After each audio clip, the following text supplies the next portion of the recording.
in my books, and I love visiting the Blockhouse Bay Reserve Butterfly Garden. Do you want to tell us a bit about that in the minute or so that we've left? Yes, well, the FAU local board in Auckland Council granted us permission to develop this little bit of habitat underneath a tree that the monarchs used to overwinter in. But every year for the last 7 years we've done this beautiful garden, but we've noticed less and less monarchs, hoping that we'll turn it around. It's not what we're doing that's disturbed them, but it's just the same old story.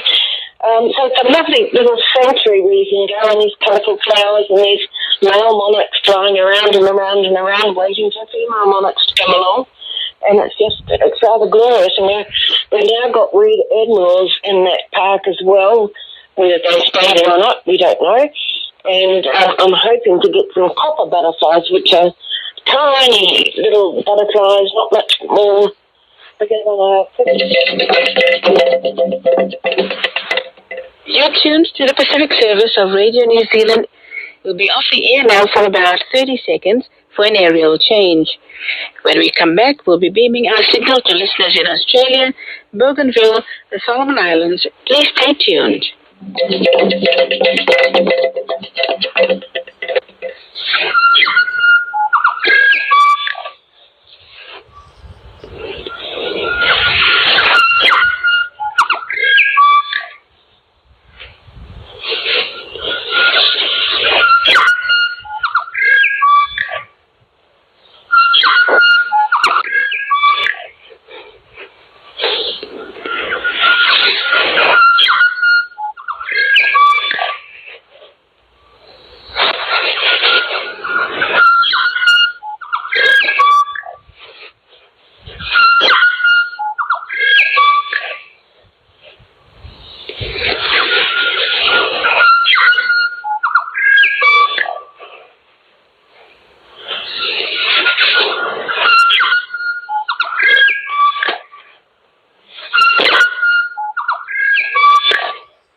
RNZ News at 11 o'clock.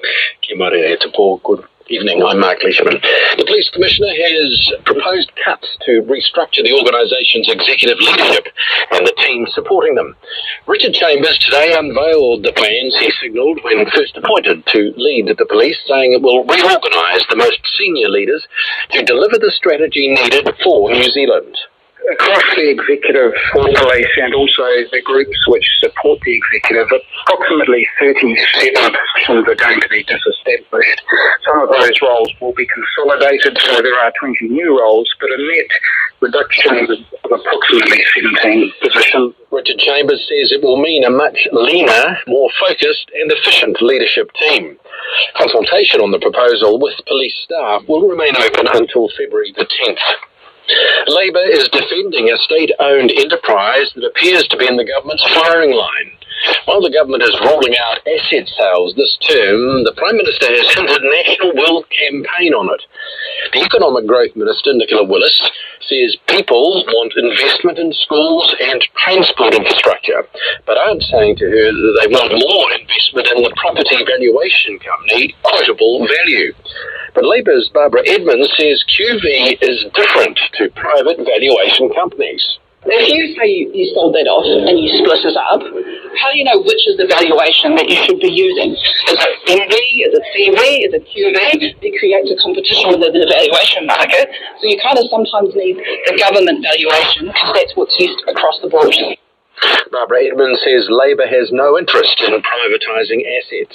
A geopolitical Pacific expert has called New Zealand, threatening to withdraw millions of dollars in aid to Kiribati over a failed meeting with the president, unwise and